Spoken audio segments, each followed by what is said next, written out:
A gente tem uma conversa muito importante sobre o milkshake que está chegando. Aí você pergunta-se que milkshake é esse? É a teoria do milkshake, que foi desenvolvida por um importante economista norte-americano, e ele vai trazer para todos nós, talvez, o melhor ou um dos melhores insights que você poderia ter sobre tudo aquilo que está chegando nesse momento.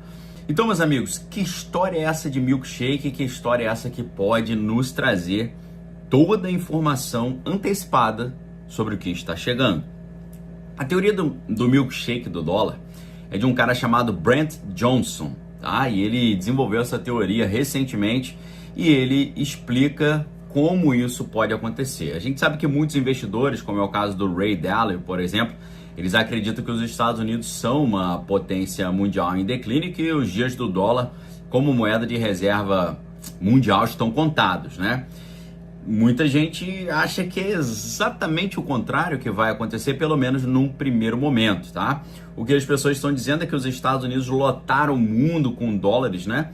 Ao aumentar rapidamente a velocidade de impressão do dólar, naquilo que lá nos Estados Unidos eles chamam de quantitative easing, mas no final das contas o dólar ele poderia estar perdendo a sua presença devido à proposta dos BRICS, de criar uma moeda dos BRICS, lembrando que os BRICS já tem 40% da população mundial e 40% do PIB mundial.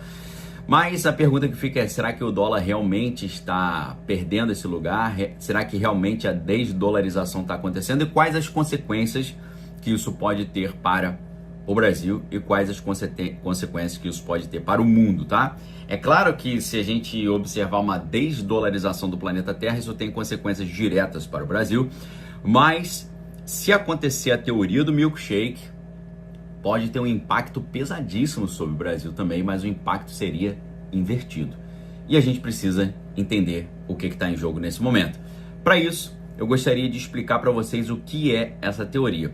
Essa teoria vai mostrar que os Estados Unidos, mesmo com a desdolarização, mesmo com o dólar perdendo o status de moeda moeda com fundamento, né? Uma moeda que não era uma moeda sem lastro, né? Ainda que o dólar tinha lastro, ele já era a reserva de valor mundial. Quando perdeu o lastro, continuou sendo a reserva de valor mundial, principalmente por causa dos canais, né? Que o dólar já dominou no mundo, o SWIFT, mas também o petrodólar, né? Então isso tudo ainda mantinha o poder do dólar. Porém, alguns estão dizendo que com a ideia de moeda dos BRICS, com a ideia do petrodólar ter acabado, né?